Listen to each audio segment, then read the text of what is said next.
La deuxième problématique que je rencontre, qui sont des personnes qui savent extrêmement bien ce qu'elles veulent, mais qui se disent que ce n'est pas pour elles. Et donc, qu'est-ce qu'il y a là en dessous? Il y a forcément une croyance.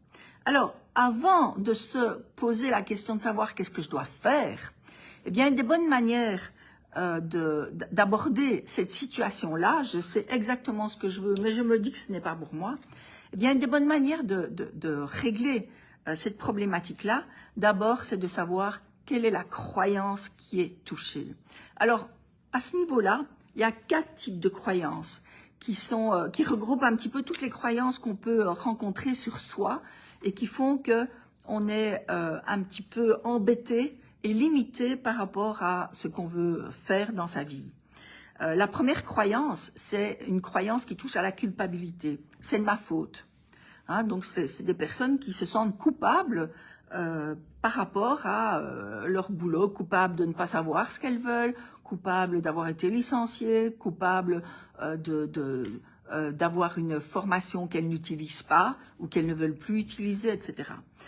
Deuxième type de croyance, la deuxième catégorie de croyances, c'est des croyances qui touchent à l'impuissance.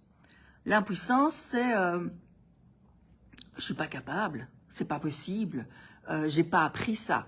Voilà, moi, c'est impossible d'arriver là-bas. C'est je me sens vraiment pas maître du tout de mes compétences.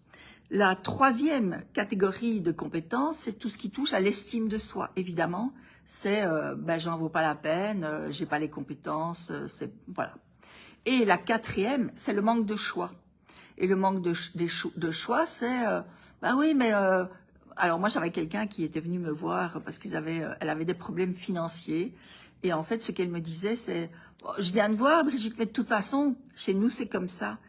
C'est de mère en fille qu'on se transmet des problèmes financiers, donc ça ne peut pas changer. Ça, c'est le manque de choix. C'est l'impression que c'est comme ça, ce sera toujours comme ça, et que j'ai pas le choix, je dois subir la situation. Alors, ce qui est important quand on est dans cette problématique de ah, ok, mais je sais ce que je veux, mais je me dis que ce n'est pas pour moi, c'est d'aller identifier quelle est la croyance limitante qui vous empêche d'imaginer que ça peut être pour vous. Même si c'est un projet qui est un projet bien élevé, raison de plus, quelle est la croyance? Qu'est-ce que vous vous dites par rapport à ce projet-là? Est-ce que vous pensez que c'est de l'ordre de la culpabilité, de l'impuissance, du manque de choix ou de l'estime de soi? Alors, c'est important de pouvoir identifier quelle est la croyance qu'on est en train de chatouiller, j'ai envie de dire, ou qui nous chatouille tout simplement, et d'aller vraiment la regarder en face. La regarder en face, ça veut dire se poser une question essentielle, qui est, mais où est-ce que vous avez été chercher que vous n'êtes pas suffisamment capable, ou bien que c'est de votre faute si vous n'arrivez pas, ou bien que vous n'avez pas la possibilité de faire autrement, etc. Où est-ce que vous avez été chercher ça?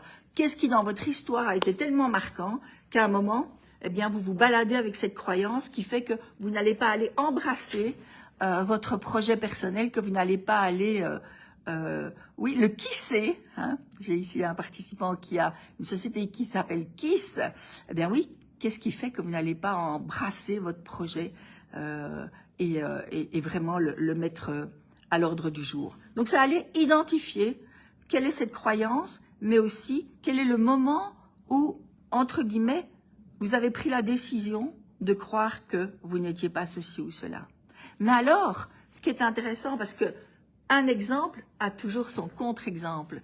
Et donc, ce qui est intéressant, c'est aussi d'aller voir dans votre histoire quelle est la situation où vous vous êtes prouvé l'inverse. Où est-ce que vous avez prouvé que vous étiez capable? Où est-ce que vous avez prouvé que vous n'étiez pas fautif? Et que vous avez avancé? Où est-ce que vous vous êtes prouvé que, bah oui, vous aviez une gamme de choix énorme? Où est-ce que vous vous êtes prouvé que même si l'obstacle est haut, eh bien, vous êtes tout à fait capable de l'atteindre?